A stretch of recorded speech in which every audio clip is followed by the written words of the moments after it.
kenal, nama saya Mika, panggil aja Kak Mika, background saya psikologi atau psikolog ya, tepatnya profesinya. Teman-teman sekarang akses bisa di laptop, notebook teman-teman, atau bisa di handphone teman-teman. Kalau teman-teman gunakan handphone bisa ketik menti.com, terus masukkan kode yang ada di atas. Nah, teman-teman masukkan sekarang, kita akan ada interaktif, tapi mungkin hanya 1-2 ya. Karena saya waktunya sampai jam berapa, Kak Rehan sama Kak Galuh? Sampai jam 8 ya, Pak. Jam Jam 8 8, oke. lebih 10 menit mungkin bisa, Pak. Siap. Nah, teman-teman, kita sampai jam 8, jadi mungkin kita agak ngebut sedikit. Teman-teman ketik menti.com, nanti masuknya kayak gini nih. Kalau teman-teman kelihatan ya, masukin menti, terus di situ masukin kodenya, ada kode 2008 442. 442 ya. 4442 maksudnya. Nah, nanti munculnya kayak gini nih, teman-teman. Munculnya kayak begini. Nah, teman-teman masukkan 2008 4442. Kalau teman-teman berhasil masuk di sini, teman-teman boleh klik ada love di pojok kanan. Teman-teman bisa klik love-nya, itu berarti masuk orang yang akses ke menti.com. Hari ini kita akan bahas tentang peer pressure. Sebenarnya bicara pressure itu nggak hanya cuma satu, nggak cuma peers, teman-teman. Artinya apa? Ketika bicara stresor, ketika bicara tekanan, family itu juga ada. Tentang pekerjaan itu juga ada. Tentang politik bukan hanya politik kenegaraan ya, tapi politik ketika bekerja, politik ketika studi. Ini kayaknya ngerasa temen deh, temen gua segala macam. Kita kerjanya bareng-bareng, tapi kok ujungnya nikung. Sampai di ujung nikung, dia jalan sendirian, berhasil sendirian, aku ditinggal. Politik ada di situ. Itu jadi pressure juga. Jadi pressure banyak macam, termasuk pasangan hidup. Bagi yang sudah menikah, kalau yang belum menikah ya berarti pacarnya, itu juga bisa jadi tekanan. Tapi hari ini kita bicara tentang peer pressure sama burnout. Jadi nanti bicara stresnya dikit, baru masuk ke burnout. Sudah masuk 21 orang, saya sambil lanjut ya teman-teman ya. Saya lanjutkan sambil nunggu teman-teman masuk. Jadi lihat di atas ada menti.com, masukkan kode angkanya 2008 4442. Yuk kita next, lanjut langsung. Sebentar. Nah, teman-teman kalau lihat pasti akan berubah covernya seperti ini. Teman-teman kalau kurang besar, teman-teman bisa tidurin, bisa klik tengahnya. Nah, jadi slide-nya bisa lebih gede. Nanti kalau mau interaksi, tinggal diklik lagi, diklik kecil, jadi dia akan mengecil, nanti di situ ada Q&A dan seterusnya, teman-teman boleh nanya. Nah, yuk teman-teman, kita bahas tips menghadapi bagaimana tekanan sebaya, peer pressure, dan burnout itu sendiri terjadi. Nama saya Mika, panggil aja Kak Mika, ada di Instagram mica.firmanto, semoga kita bisa berteman, nanti kita bisa diskusi via DM di mica.firmanto. Next. Nah, ini profil saya sekilas, teman-teman. Profil saya sekilas, oh ya, sebelum saya mulai, saya pengen sapa satu orang dulu, ada Kak Vika Kairunisa dari Kalbe. Makasih udah join, Kak Vika, yang ada di sini. Semangat terus ya Kak Vika, lanjut lagi ke materi. Nah, teman-teman, ini profil saya sekilas, background saya ada di Kalbe Pharma, tapi sebelumnya ada di Indofood, sebelumnya ada di beberapa perusahaan, yang saya masukkan di sini Kalbe aja, jadi aktif di Kalbe sampai di satu titik tertentu di bulan Juli. Kalau nggak salah bulan Juli ya, bulan Juli 2021, saya memutuskan untuk resign dan fokus ke Life Tree Psychology yang saat ini sedang dijalankan. Jadi Life Tree Psychology itu adalah konsultan psikologi termasuk dengan people development, learning strategi termasuk dengan SDM. Nah, next aja ya, teman-teman, nanti di situ ada nomornya, ada Instagram, teman-teman boleh catat. Next. Nah, teman-teman, sekarang silakan bisa caranya bayar, bisa kalau sudah bekerja berarti dari rekan kerja, peers-nya, bisa juga dari atasan, dia termasuk peer pressure juga, karena walaupun dia satu layer di atas, tapi dia ada di dalam tempat kerja itu. Begitu juga bisa jadi dari lingkungan yang ada teman-teman tinggal saat ini.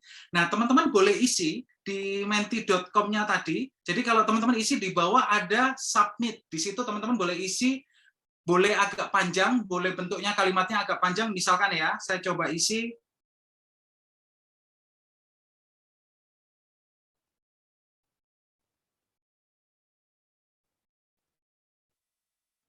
Nah, Nah, itu saya ketik cepet-cepetan tuh teman-teman. Saya coba tutup ya. Nah, itu masuk tuh. Masuk 1. Oh, sudah masuk 2. Wah, ternyata teman-teman ini luar biasa banget ya. Oke, saya agak tutup. Nah, itu kalimat saya tuh yang pertama tuh. Peer pressure saya ketika ada orang, oh bukan punya saya, ini punya orang, udah ketindih. Tapi intinya teman-teman bisa isi, yuk kita sharing bareng-bareng supaya kita bisa bahas kira-kira peer pressure itu apakah menjadi stresor buat kita dan ujungnya akan menjadi stres dan pada akhirnya burnout. Nah, kita lihat satu-satu ya teman-teman ya. Di sini ada peer pressure. Nah, teman-teman juga, sebaya aku, dia sekarang udah jadi manajer loh. Terus temanku yang lain, dia jadi pengusaha yang sukses. Temanku yang lain, dia punya sesuatu yang dibanggakan. Aku apa? Pada akhirnya kita membuat tekanan itu menjadi nyata di dalam diri kita ketika kita melihat sebaya kita sudah mulai berhasil. Di poin yang nomor 1. Di situ juga ada lingkungan keluarga. Lingkungan keluarga juga bisa menjadi tekanan tersendiri di dalam diri kita ketika kita tidak siap untuk menjembatani atau mempersepsikan secara positif apakah lingkungan keluarga itu menjadi tekanan positif atau negatif. Ada juga lingkungan yang toksik. Ada juga peer pressure saya dari teman kerja yang mudah judgement orang lain. Ada FOMO, fear of missing out. Jadi dikit-dikit lihat handphone, ada update apa ya? Takut ketinggalan update. Dilihat lagi.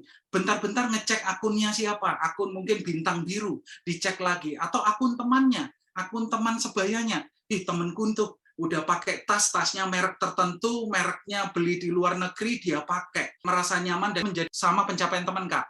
Ada lingkungan kerja dan keluarga, ada rekan kerja toksik, ada memenuhi target rekrutmen yang lagi peak banget. Ini luar biasa nih. Buat teman-teman yang rekrutmen yang ada di sini, ini akan lebih peer pressure lagi di organisasi ketika teman-teman ada di dalam satu tim kerja. Di dalam satu tim kerja itu namanya tim. Ada si A, ada si B. Tapi si A ternyata dia bisa mencapai target rekrutmennya dengan timeline yang bisa dicapai sesuai target dan dia bisa dipuji oleh atasannya. Sedangkan kita saat itu sedang terhambat. Yang tadinya hubungan baik bisa jadi saat itu seketika juga hubungan tidak baik. Hati-hati ya teman-teman sama peer pressure, itu bisa berdampak pada diri kita, bisa berdampak negatif pada diri kita ketika kita tidak mengantisipasi dengan baik peer pressure itu dan kita tidak memiliki kemana kita akan pergi dan kemana kita akan menuju ke satu tempat atau satu titik yang kita pengen tuju. Terus di sini ada juga deadline tugas yang banyak dan tidak bisa memulai percakapan. Ini jadi tekanan juga. Kolega yang selalu cari muka ke atasan. Widih. Ini kalau sesi curhat ini seru ini, pasti rame. Rata-rata kalau saya lihat dari komentar baru di halaman pertama ya, ada halaman kedua nggak? Oh, ada di bawah. Kalau dari halaman pertama ini saja, rata-rata teman-teman udah bekerja. Jadi konteksnya saya akan banyak ngobrol tentang organisasi ya, teman-teman. Kolega yang selalu cari muka ke atasan. Nah, itu jadi tekanan juga. Menjadi tekanan, kenapa kok bisa menjadi tekanan, Kak Mika? Karena teman-teman menjadi terbatasi, menjadi tidak bisa terinformasikan ketika dia mencari muka pada atasan dan dia tidak mendengarkan lagi apa yang teman-teman sajikan. Mulai jadi tekanan. Ini kok kolega ini dia mencari muka kepada atasan, padahal udah dijelasin atasan, tapi atasan tetap mau dengerin dia. Mulai ada kesenjangan di situ. Si pressure itu akan menjadi tekanan yang nyata ketika sesuatu yang kita harapkan tidak terjadi dan sesuatu kenyataan yang terjadi justru sebaliknya. Dan di sini ada teman jadi senior lebih cepat. Nah, ini peer pressure banget karena orang lain bisa kondisinya jauh lebih cepat dibandingkan kita, padahal kita sebaya. Ada saat berpikir tentang arti hidup. Wih, filosofi banget ya. Capek.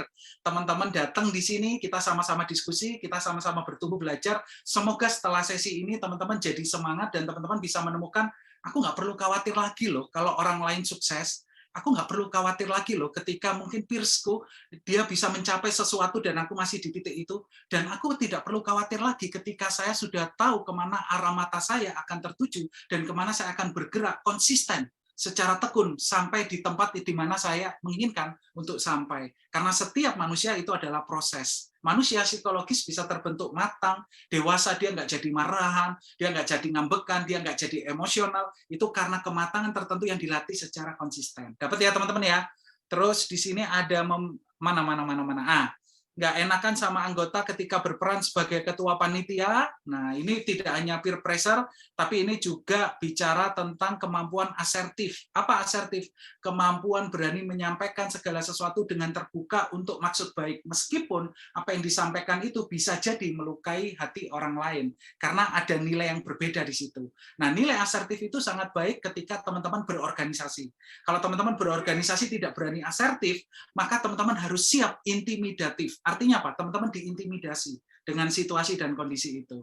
Asertif yang baik adalah asertif yang fokus pada objeknya, bukan subjeknya. Saya asertif nggak suka sama si A, misalkan. Saya nggak suka sama Mbak Galuh, misalkan. Itu subjeknya. Saya tidak suka dengan cara apa yang dilakukan oleh Mbak Galuh. Itu objeknya. Nah, asertif yang baik adalah fokus kepada objek, karena outputnya adalah memecahkan masalah dan memunculkan solusi. Dapat ya teman-teman ya. Kalau kita fokus ke subjek, maka kita akan terlibat pada perasaan. Dan kalau masalahnya pada perasaan, panjang kali lebar, nggak ada batasnya, nggak ada ujungnya. Next, di sini ada, nah ini benar nih, disuruh nikah sama kakak, padahal belum mau nikah.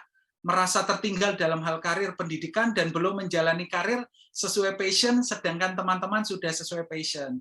Karena panjang, saya sarankan nanti yang menulis, misalkan ini jadi beban, DM aja di Instagram atau simpan nomor saya tadi ada di 0817 931 2802, kita diskusi aja.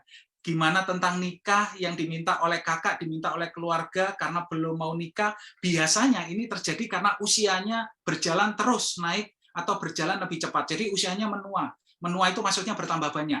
Belum tentu tua ya teman-teman ya. Bertambah banyak, sedangkan teman-temannya mungkin udah banyak nikah, keluarganya ngelihat ini kearifan lokal. Biasanya budaya pada keluarga bahwa itu loh Le, itu loh Nak, sebelah itu sudah nikah kok kamu belum nikah. Sekali nggak apa-apa, kuat. Kita kuat. 2 kali, nah itu dia udah bukan lagi nikah, dia sudah punya momongan, dia sudah punya anak, udah mulai kena tuh teman-teman.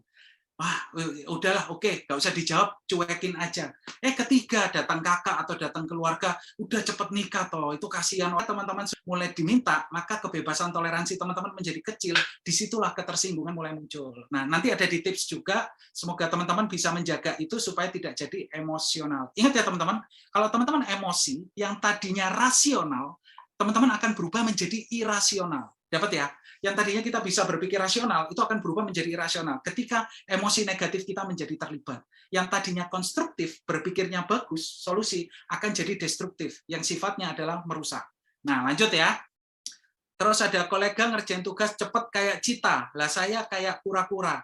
Bersyukurlah yang menulis ini, karena yang menulis ini ada satu kesadaran bahwa bukan kura-kura ya, ini hanya analogi aja, Cita sama kura-kura, tapi saya percaya di situ ada kesadaran bahwa saya harus menambah apa supaya saya bisa menyamai kemampuan dari rekan saya atau partner saya.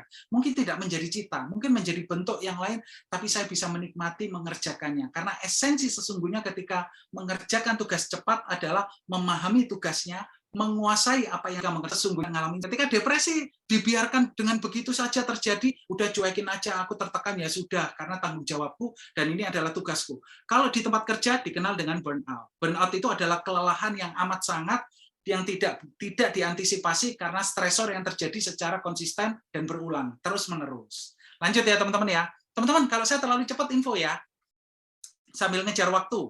Merasa pencapaian diri kurang memuaskan, ditanya kerja di mana sama emak-emak tetangga dekat rumah, padahal situasi saya lagi job seeker. Sabar. Nanti di tips kita bahas. Besti mendadak menempati posisi yang lebih lagi dari posisi awal. Nah, sabar, nanti kita lihat di tips juga. Teman-teman tidak akan merasa tersaingi ketika teman-teman tahu tujuan hidup teman-teman. Pas orang sering ngeritik kerjaan kita di depan umum. Nah, ini tidak hanya tentang peer pressure ya teman-teman. Ini tentang etik. Ini tentang etika bekerja.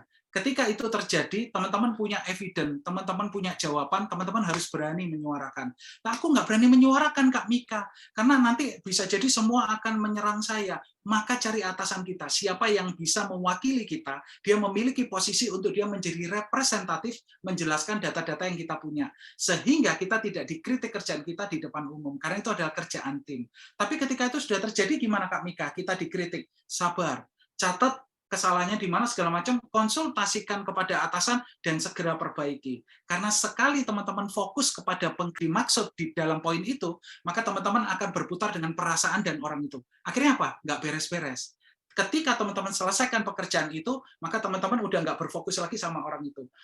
Aku kritik, kamu salah nomor 1 sampai 5. Tanpa banyak ngomong, kerjakan 1 sampai 5 selesai, kasih atasan berikan, presentasikan, selesai. Ketika selesai, dia nggak punya bahan untuk dikritik. Kenapa nggak punya bahan dikritik? Karena teman-teman sudah kerjakan dengan baik sesuai SOP yang ada di organisasi atau perusahaan itu sendiri. Next ya.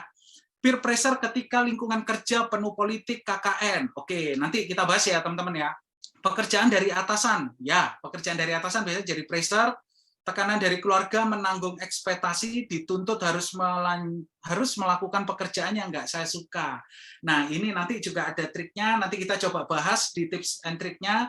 Sedih nggak punya pacar di umur segini, semangat buat yang nggak punya pacar. Siapa tahu teman-teman ikut sesi ini, masuk sesi ini, mulai bisa lihat di galerinya, setelah melihat materinya dan mulai bisa kenalan. Tapi pesan saya satu, kalau pada akhirnya teman-teman nggak punya pasangan, terus alasannya adalah usia, teman-teman juga jangan mengkondisikan diri pada akhirnya sale diskon, benar-benar udah siapa yang mau sama aku, ayo yang mau sama aku kita pacaran, kita jalan aja, nggak apa-apa. Yang penting aku punya pasangan. Jangan ya teman-teman, karena perasaan ketika terluka, perasaan ketika tidak klik dengan pasangan yang memang kita cari, maka di situ permasalahannya akan jauh lebih serius. Jangan khawatir usia, karena jodoh ada di tangan Tuhan, percayakan pada Tuhan, ya berdoa sama Tuhan, dan carilah di tempat yang memang terbaik, yang memang bisa mendukung dari pasangan itu ditemukan. Teman-teman religius cari di tempat ibadah, teman-teman akademis cari di tempat akademis, teman-teman ingin seseorang pasangan karyawan cari di tempat karyawan, tapi mencarinya adalah dengan bersosialisasi, mencari teman, memperluas network kita dan berinteraksi dengan mereka, ikut conference, ikut ngobrol-ngobrol cicat orang hari, jangan tidak semua. Setelah itu ada feedback, setelah itu ada saran, dan setelah itu ada mentoring, memandu, mendampingi proses kita untuk bisa mendapatkan akademik yang lebih baik. Ini adalah positif peer pressure. Jadi belum tentu artinya negatif, tapi bisa menjadi negatif, diomelin doang, dikritik di depan umum, ini gimana sih prestasi akademikmu ini si A dengan si B, kamu kok bisa tertinggal, kamu nggak belajar ya, udah nggak tahu caranya gimana kamu belajar. Nah ini negatif, karena tidak ada solusi di ujung akhirnya. Terus di sini ada tekanan keluarga yang meminta saya menjadi penghafal Al-Quran, tapi tidak berbakat, sehingga membuat saya sering terkena serangan panik jika tidak memenuhi target. Nah, saya pengen berhenti di sini sebentar ya, teman-teman ya. Teman-teman harus berhati-hati ketika ada panic attack, ketika ada serangan panik di dalam diri kita. Jangan menyederhanakan ketika kita terjadi panik. Tapi ketika panik juga jangan terlalu teman-teman benar-benar akhirnya melakukan apapun yang sebenarnya membahayakan teman-teman. Ketika seseorang mengalami panik, itu pada umumnya dia sudah menyimpan akumulasi dari tekanan-tekanan, stresor-stresor kecil. Ada tekanan nih, aku dituntut keluargaku, udah deh aku ngikut aja segala macam. Ini tidak terselesaikan, masuk ke dalam hati, mengkristal. Datang lagi satu, ada masalah. Udah deh, nggak apa-apa, biarin. Masuk lagi ke sini, nambah. Masuk lagi ke sini, nambah-nambah. Kristal ini akan menjadi kristal yang besar, dan hanya tunggu stimulasi yang sangat sederhana, dia akan masuk ke dalam diri kita, dan akhirnya, boom. Teman-teman pernah nggak ngalamin masalahnya numpuk, terus ada dengan orang tersebut atau dengan situasi tersebut ke-trigger, masalahnya sebenarnya nggak terlalu besar, tapi ketika ke-trigger itu semuanya jadi muntah, semuanya jadi dikeluarkan. Dan itu berhati-hati ketika sudah pada panik. Karena panik bicara unconsciousness behavior, perilaku yang tidak sadar. Perilaku di ambang bawah sadar yang pada akhirnya dibawa di dalam dirinya bahwa aku setiap melihat sesuatu aku panik. Aku melihat sesuatu, aku takut. Aku melihat sesuatu, aku cemas. Aku melihat sesuatu, aku melihat bosku lewat. Melihat bosku lewat, aku jadi insecure. Itu menjadi satu tanda yang pada akhirnya mengkoding diri kita untuk bereaksi sesuatu. Jangan ya teman-teman ya. Jadi di poin yang terakhir, tekanan keluarganya nanti akan diobrolin, tapi ketika serangan panik terjadi, ini satu masalah lain bagi penulis, boleh berkonsultasi, boleh diskusi, karena ini butuh penanganan khusus. Minimal paniknya harus ditangani dulu. Ketika paniknya sudah ditangani, maka kita bisa naik ke levelnya, yaitu tekanan-tekanan apa saja yang bisa di-manage supaya itu tidak menjadi stresor lagi buat hidup teman-teman. Nah, next ya teman-teman ya. Lanjut. Kita lanjut sebentar.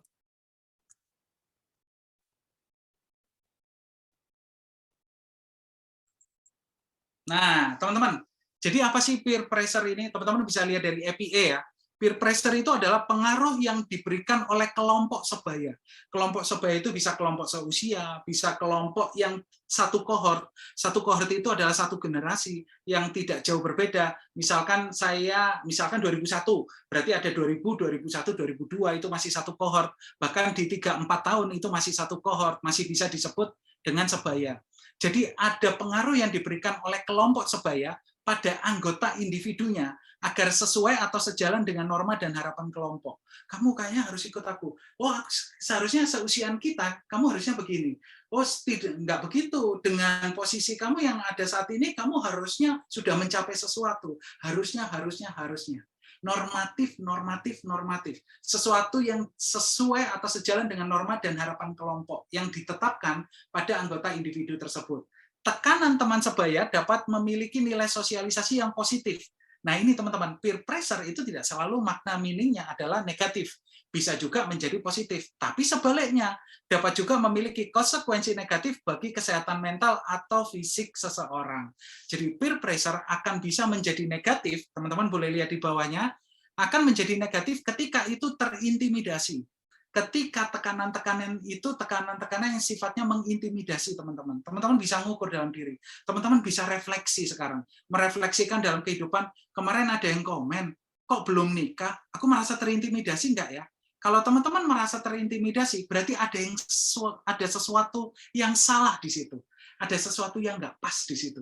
Ada sesuatu yang nggak tepat di situ yang memang harus dibetulin dulu. Bisa pengertian dari teman-teman, bisa juga cara penyampaian dari yang bersangkutan, bisa juga situasinya yang nggak pas. Kamu kok belum nikah? Pas ngomong begitu ada kedua orang tua kita yang memang pengen kita nikah, ada kakak kita yang memang pengen kita nikah sambil tangannya begini, terus ada kakek juga, kakek nenek kita duduk di situ sambil manggut-manggut.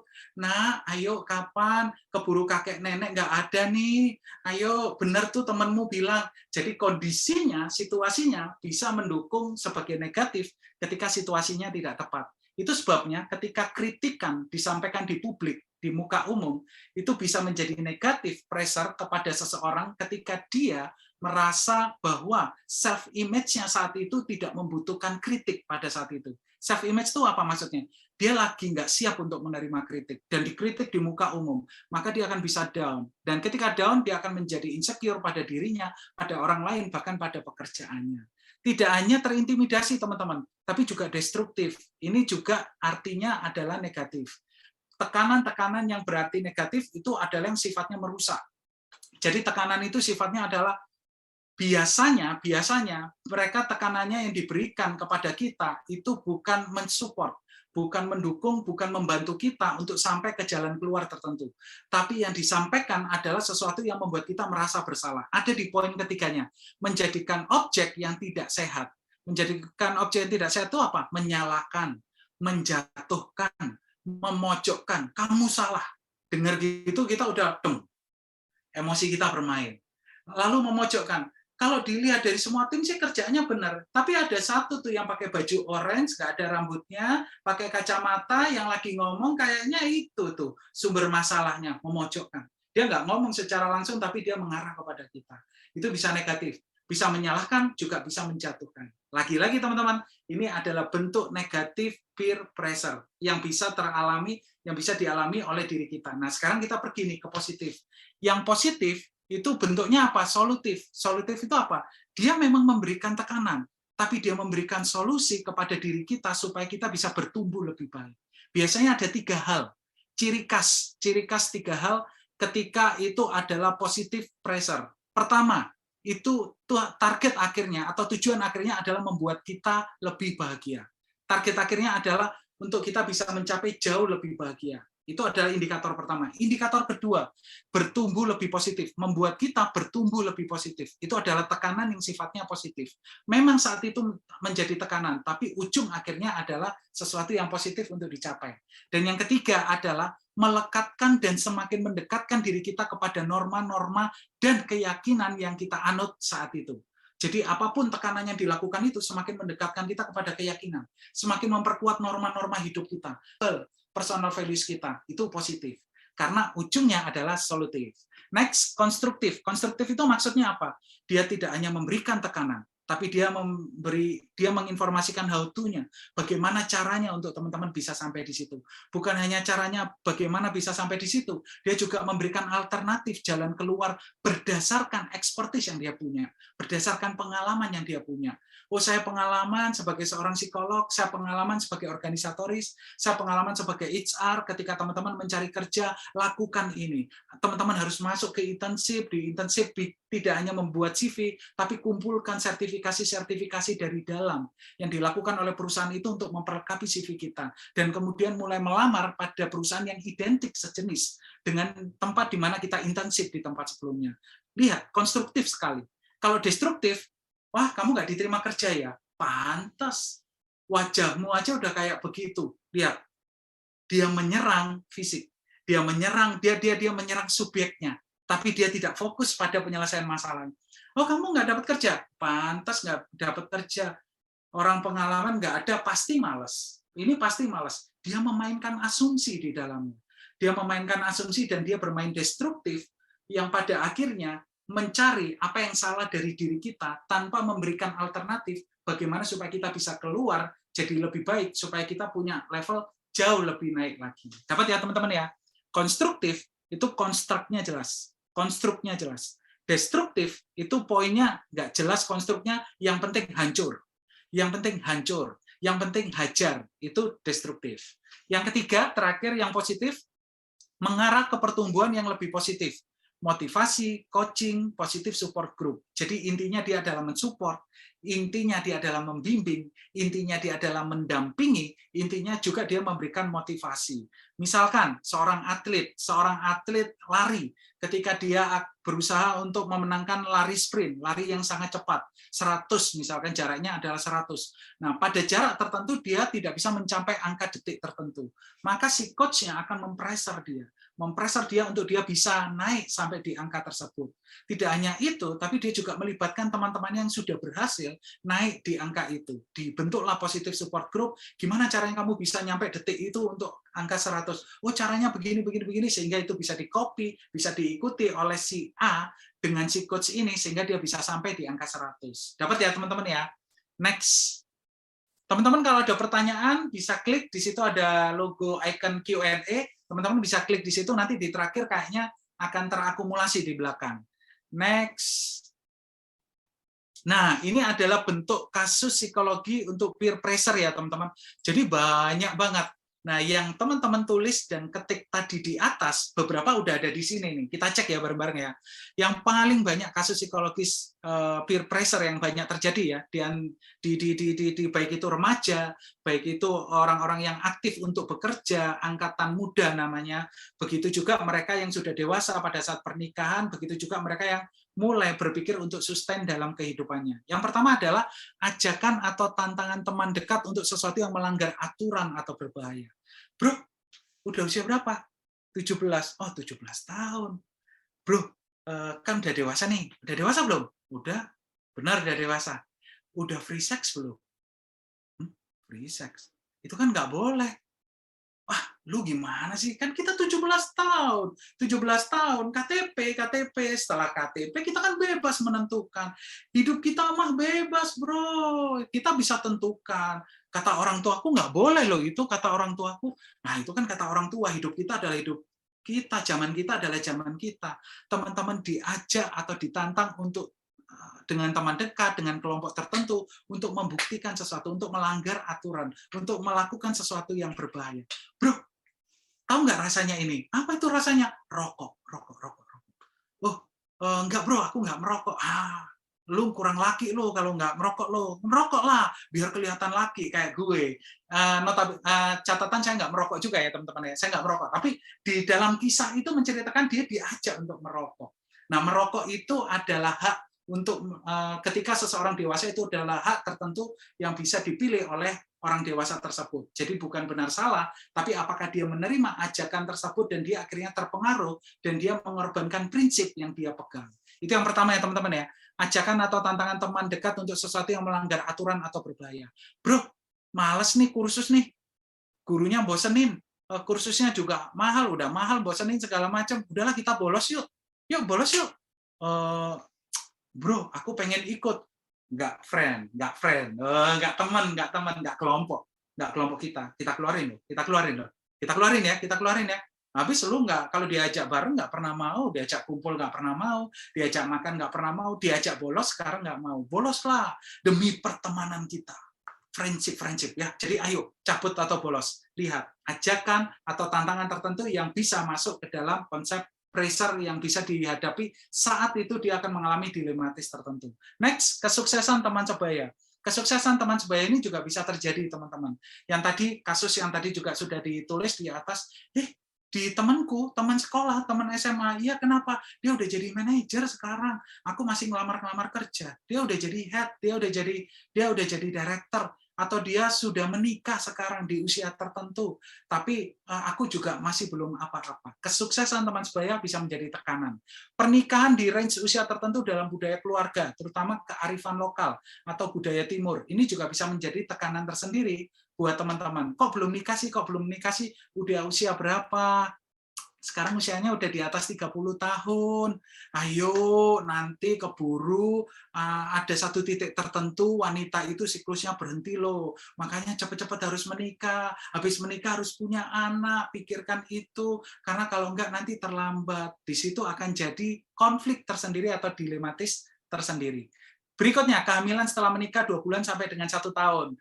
Buat teman-teman yang sudah berkeluarga, yang sudah menikah di sini, pasti merasakan sudah menikah nih 2 bulan, bahkan sudah ada yang menikah sampai dengan 1 tahun. Udah ditanya, cucuku mana? Kok belum dapat anak? Oh, pasti ada sesuatu yang salah nih sama istrimu, atau ada sesuatu yang salah nih sama suamimu, dan seterusnya. Lihat bagaimana tekanan ini menjadi tekanan tersendiri bagi pasangan suami istri yang baru menikah. Terus di situ juga ada perundungan, ini banyak banget sekali terjadi, beberapa kasus juga sebelumnya juga terjadi. Terus ada pertumbuhan body image dan bentuk fisik tertentu, ini juga terjadi. Maaf ya teman-teman ya, tidak bermaksud mencontohkan ini ya, tapi ini yang paling banyak kasus terjadi adalah teman-teman yang hadir di sini harus sangat berhati-hati dengan ucapan apa yang disampaikan, terutama ketika berbicara fisik. Apakah itu tinggi, apakah itu pendek, apakah itu apakah itu besar badannya, apakah itu kecil, dan apakah seterusnya dan seterusnya. Ada yang rambutnya mungkin kriwel-kriwel dan seterusnya, itu juga bisa jadi hal sensitif bagi orang tertentu ketika dia ada di titik terendah. Berikutnya, pendidikan dan gelar yang melekat di nama. Itu juga bisa menjadi pressure, lifestyle dan gaya hidup sukses seseorang. Lalu ada juga fear of missing out yang tadi dibahas pada hal-hal tertentu yang ditampilkan dan dimiliki seseorang. Pakai tas mahal, foto pakai mobil mahal, dia sukses banget ya, padahal itu sosial media. Apa yang di sosial media, kinerja seseorang di dalam performance appraisal-nya dia mampu mencapai key performance indicator dalam annual plan dalam 1 tahun, dan dia dipuji oleh atasan. Aku padahal udah kerja keras dan bantu dia juga, aku kok nggak dipuji atasan, padahal KPI kita sama. Padahal pada saat di PA, di performance appraisal, kita punya kesempatan yang sama. Kenapa aku tertinggal? Mulai kita terjadi tekanan atau pressure. Persyaratan tertentu yang harus dimiliki sebelum bergabung dengan kelompok. Ini juga bisa jadi tekanan, teman-teman. Oke, kalau mau gabung dengan kelompok ini, kamu harus punya ini. Kamu harus pakai ini. Oh, bajumu baju yang nggak masuk dengan grup kita, udah nggak bisa masuk ya grup kita, itu jadi peer pressure juga. Atau sesuatu, sekarang kok nggak mau diajak makan ya, kebetulan makannya di tempat yang sangat mahal, kok sekarang nggak mau diajak makan ya, sedangkan teman-teman punya satu kebutuhan sendiri untuk ngirit, di mana teman-teman harus mengatur keuangan tersebut. Itu pun menjadi peer pressure juga, teman-teman. Kesuksesan karir di perusahaan atau organisasi yang besar, ini juga bisa jadi tekanan. Teman-teman yang sukses, teman-teman yang berhasil, dan kesalahan yang terungkap di publik dan menjadi tanda yang melekat dalam kehidupan seseorang. Wah, ternyata ketika udah kena gosip, ketika ini segala macam, ternyata itu ya si Kak Mika begini. Dan setiap ketemu siapapun kita seakan-akan ingin terdepan membagikan informasi itu kepada orang lain tentang Kak Mika, misalkan. Dan itu sesuatu yang bisa positif atau negatif. Tapi misalkan negatif, sesuatu yang melekat dari dalam diri. Dan itu dibicarakan. Dan bagi Kak Mikanya itu bisa jadi peer pressure juga. Kenapa? Karena itu tersampaikan secara tidak langsung dari mulut ke mulut, telinga ke telinga, nyampe juga ke Kak Mikanya ada yang ngomongin si X. Ketika dihampirin si X-nya, si X tadi menyampaikan apa segala macam, ayo ngobrol langsung sama saya. Enggak kok, enggak ada, saya enggak ngomong apa-apa, enggak ngomong segala, tapi informasinya sudah tersebar. Itu juga bisa jadi tekanan. Next. Nah, teman-teman, ini tips triknya. Triknya nanti ada di belakang, tipsnya. Supaya tidak terjebak dan berhenti di peer pressure yang negatif, teman-teman harus punya dua ini. Saya nggak akan kasih yang banyak banget, tapi dua ini sangat fundamental dan teman-teman harus miliki. Karena ketika teman-teman memiliki ini, teman-teman kuat. Teman-teman nggak akan terpengaruh. Bro, kita barusan, ini terjadi real ya. Salah satu teman saya itu, bro, kita barusan beli mobil nih. Mobilnya merek tertentu, Lexus lah, saya sebut Lexus ya. Wah, kita baru beli mobil Lexus nih, bro. Mobil bro masih ini, mobil Innova misalnya, Innova, mobil bro masih Innova nih, ayo kenapa nggak ikutan beli Lexus? Oh udah, nggak apa-apa, keren bang, saya manggilnya bang, keren bang, bagus bang, terus semangat ya bang, supaya bisa nabung lagi. Ya bro, udah nggak friend dong, udah nggak temen dong, kan kita kalau mobil mesti samaan, nanti kalau naik lagi mesti samaan lagi. Nah ketika teman-teman punya dua hal ini, teman-teman nggak akan terguncang, nggak akan terpancing dengan sesuatu yang sifatnya yang ada di luar dan itu mengganggu cara bagaimana kita mempersepsikan sesuatu terkait dengan tekanan. Apa yang pertama? Miliki blueprint kehidupan dan tujuan yang jelas. 2 tahun mau ngapain, 3 tahun mau ngapain, 4 tahun mau ngapain, 5 tahun ngapain. Kalau teman-teman punya tujuan yang jelas, kemana arah mata akan menatap, kemana kita akan pergi, kemana kita akan melangkah, akan ada banyak godaan. Ketika teman-teman, aku ingin sampai ke puncak gunung Kak Mika. Oke, ayo kita jalan bareng-bareng. Teman-teman cari satu kelompok, satu grup yang punya semangat yang sama pergi ke puncak itu. Oke, kita jalan bareng-bareng. Tapi di tengah perjalanan, tiba-tiba ada rest area. Tiba-tiba di situ ada godaan. Ketika kita berjalan naik ke atas, kiri, kanan, itu akan ada komentar, ada feedback, ada sesuatu negatif pressure, ada positif pressure, ada banyak hal yang akan membuat kita tergoda berhenti untuk menoleh, sehingga kita kadang kalau kita kurang kontrol dan tidak fokus pada tujuan hidup kita akan meninggalkan mimpi kita. Teman-teman, ini kata kuncinya. Dan ini yang saya alami dan ini yang saya jalani dalam hidup ketika ada peer pressure juga. Teman-teman tidak akan bisa berjalan lurus ke depan ketika kepala menoleh ke belakang. Tidak pernah ada orang yang berjalan lurus ke depan dengan kepala noleh ke belakang.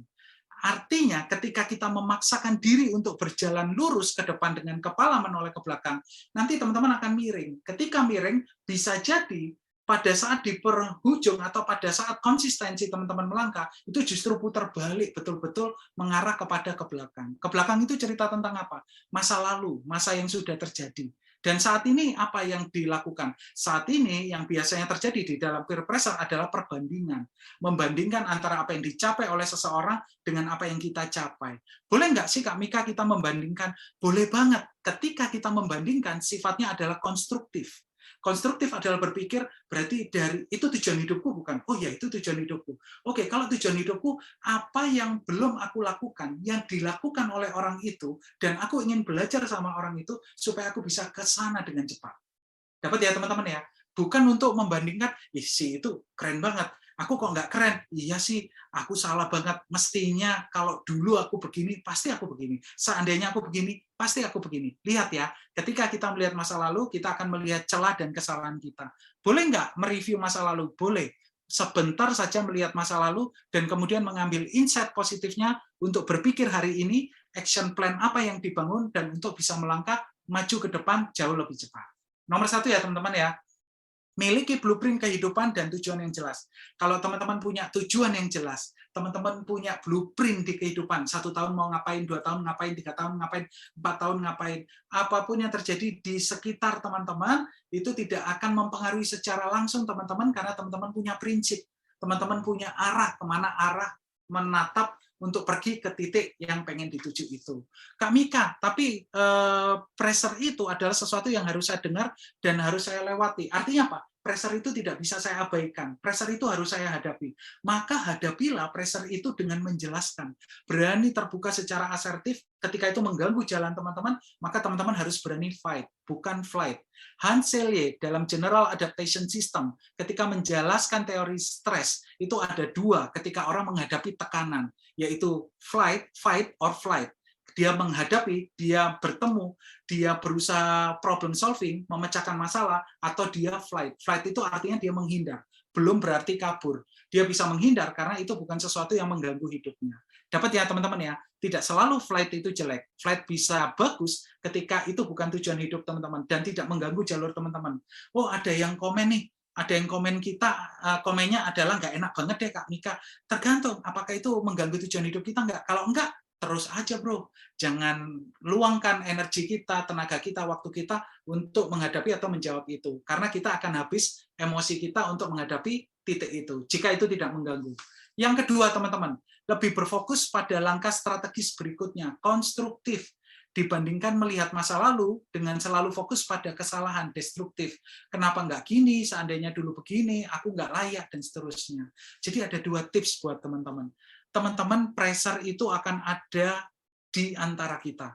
Tidak hanya di ruang kerja kita, tidak hanya di teman-teman kerja kita, teman-teman sebaya kita, teman-teman sepermainan kita, mungkin dia hanya bercanda, dia tidak sadar mengucapkan, tapi itu menyinggung perasaan kita. Atau dengan sengaja dia mengucapkan itu dan itu jadi tekanan kita. Termasuk keluarga kita, family pressure, itu sesuatu yang jauh lebih besar kekuatannya. Tapi teman-teman akan bisa kembali berkonsentrasi dengan baik ketika teman-teman punya tujuan hidup.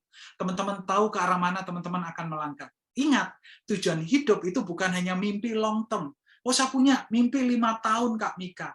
Jangan 5 tahunnya yang hanya dipegang, tapi petakan 4 tahunnya ngapain, 3 tahunnya ngapain, 2 tahunnya ngapain, 1 tahunnya ngapain. Sehingga pada saat 1 tahun kita ngapain, kita bisa menunjukkan hasil-hasil yang sudah kita capai kepada orang yang memberikan feedback tersebut, kepada orang yang memberikan kritik tersebut. Tuh, lihat, saya berproses, saya berprogres. Dan itu akan menunjukkan satu inisiatif bahwa oh dia sedang berproses di situ.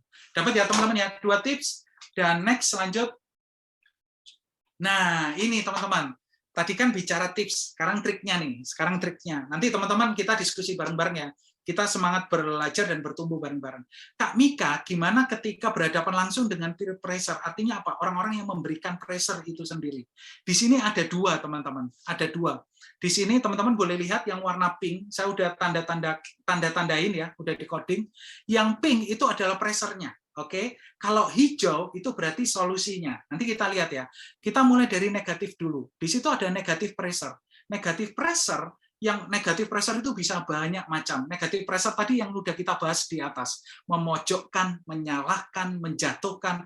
Yang intinya destruktif dan membuat kita menjadi objek supaya kita di titik terendah. Itu adalah negatif pressure.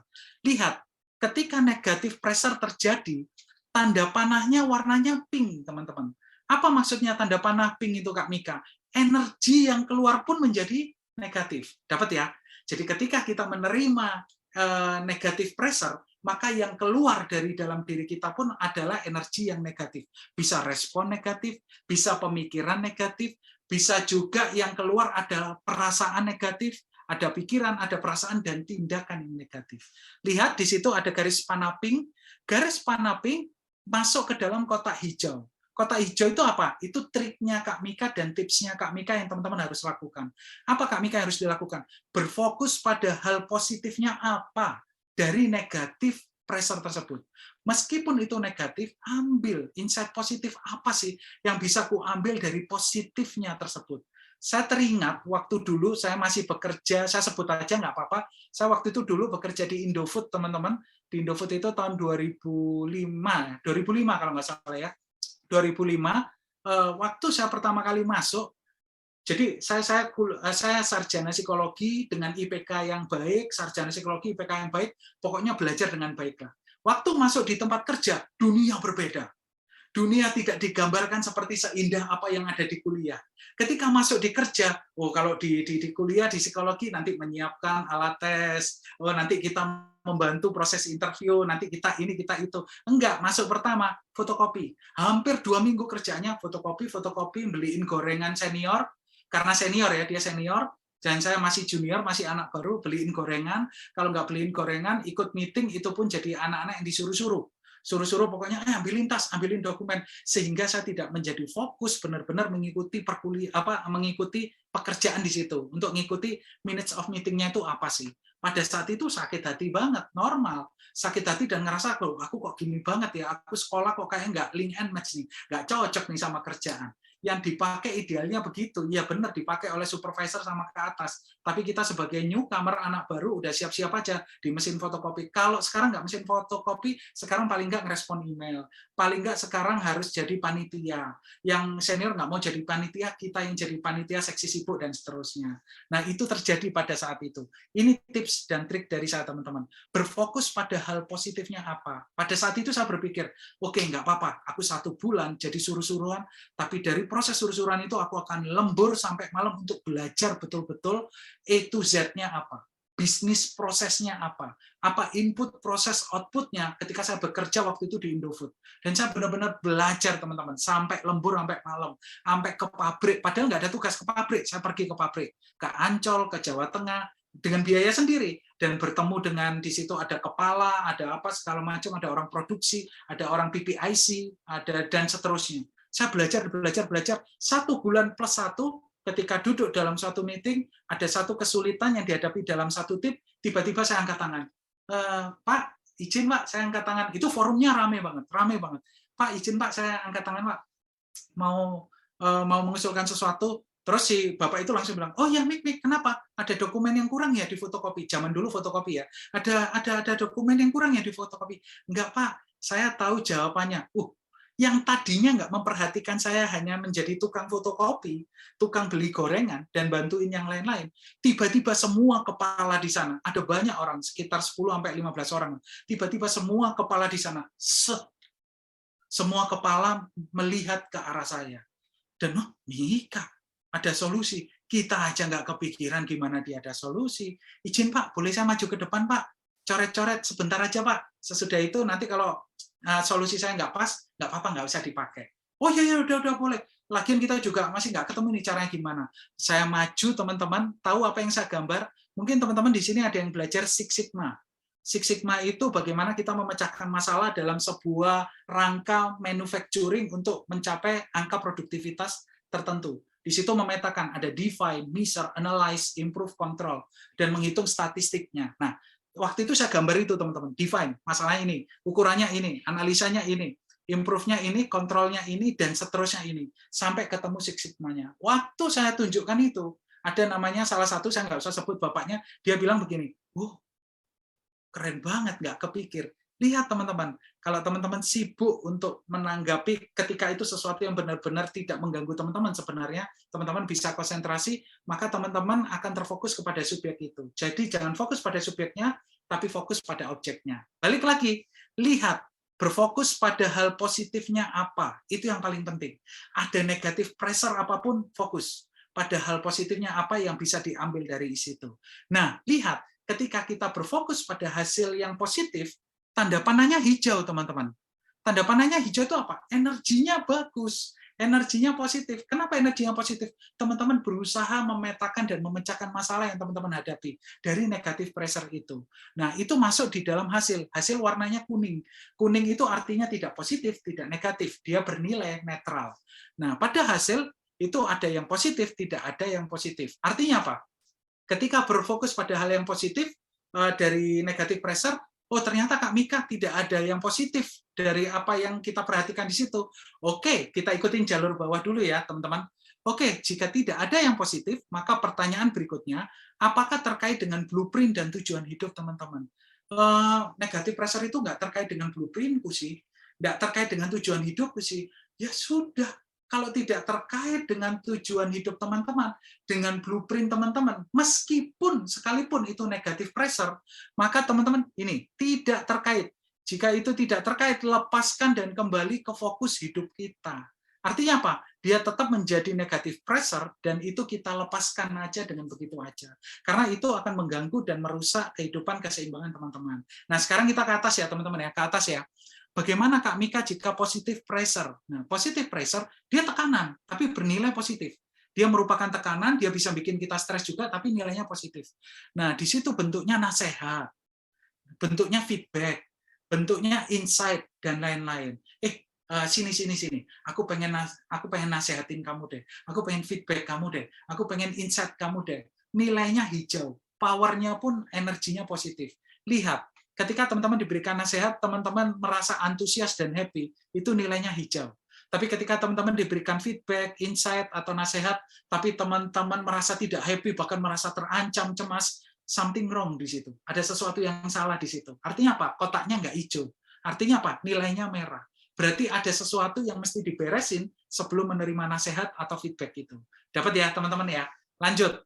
Ketika nasihat, feedback, insight, dan lain-lain terjadi, hasilnya apa? Ada yang positif misalkan. Oh, ada yang positif. Apakah terkait dengan blueprint atau tujuan hidup? Jika terkait dengan blueprint tujuan hidup, ya terkait. Nah, ini berlaku sama ketika negatif pressure ya teman-teman ya. Ketika negatif pressure hasilnya ada yang positif, lanjutkan. Apakah terkait dengan blueprint tujuan hidup? Nggak terkait, lepaskan. Terkait, naik ke atas. Nah, sekarang kita bahas ke atasnya. Ya Kak Mika, terkait nih, terkait dengan blueprint dan tujuan hidupku. Maka jadikan semangat dan pijakan baru untuk melangkah. Teman-teman harus melihat bukan lagi perbandingannya. Kok dia bisa segitu, aku nggak bisa segitu. Kok dia sudah di situ, aku di sini. Kok aku nggak nikah-nikah. Kok aku belum punya anak. Kok aku tidak bisa mencapai achievement performance tertentu. Kok aku tidak lagi menggunakan kata kok aku. Tapi kita mengubahnya menjadi, oke, sekarang saya tahu, saya sudah menganalisa, ini titik kelemahan saya, berikutnya ini akan jadi semangat baru untuk saya, pijakan baru untuk saya melangkah. Untuk saya membuktikan pada diri saya sendiri, saya bisa dan saya mampu melampaui apa yang jadi perbandingan di awal. Dapat ya teman-teman ya? Jadi ketika ada perbandingan, ketika itu tidak terkait dengan blueprint tujuan hidup teman-teman, teman-teman nggak usah pusing. Tapi jika itu masuk dalam tujuan hidup teman-teman, teman-teman pertimbangkan dan jadikan semangat dan pijakan baru untuk melangkah. Berikutnya, mencari cara paling efektif bagaimana bisa mencapai titik itu. Ini penting banget. Ketika teman-teman sudah punya semangat, teman-teman sudah punya pijakan baru untuk melangkah, teman-teman pikirkan bagaimana caranya untuk bisa mencapai titik itu, supaya saya bisa pergi ke arah situ. Dan pada akhirnya, ambil komitmen dan berani melangkah secara terukur dan konsisten. Ini penting banget ya teman-teman. Ketika teman-teman pengen keluar dari satu masalah, ketika teman-teman pengen keluar dari stresor, ketika teman-teman pengen keluar dari kondisi stres apapun, bahkan burnout, yang sebentar lagi kita bahas, begitu juga peer pressure, teman-teman penting untuk mengambil komitmen. Karena komitmen itu yang akan menentukan teman-teman melakukannya secara konsisten. Segala sesuatu apapun yang teman-teman rencanakan, itu nothing, nggak akan ada artinya ketika tidak dilakukan secara konsisten. Oke, saya berkomitmen untuk melakukan sesuatu. Oke, besoknya melakukan, besoknya lagi enggak, percuma. Maka pastikan komitmen itu kuat dan dilakukan secara konsisten supaya hasilnya bisa dievaluasi dengan baik. Next ya teman-teman ya. Oh ya, ini satu lagi teman-teman, lepaskan dan kembali ke fokus hidup kita. Kalau udah dilepaskan, balik lagi ke komitmen dan berani melangkah secara teratur dan konsisten di rencana yang awal. Teman-teman yang udah nanya di Q&A nanti di terakhir saya respon ya. Next. Nah, teman-teman, ini saya lewatin aja ya, karena jamnya udah lewat, saya lewatin aja. Nah, ini teman-teman, ini slide terakhir kalau nggak salah. Slide terakhir, jadi ada stres dan burnout diagram. Teman-teman, inilah yang menjadi gambaran manusia ketika kita berproses sebagai manusia psikologis. Teman-teman bisa melihat, ini adalah peak performance kita. Kalau kita lihat di gambar yang kanan, optimal poinnya.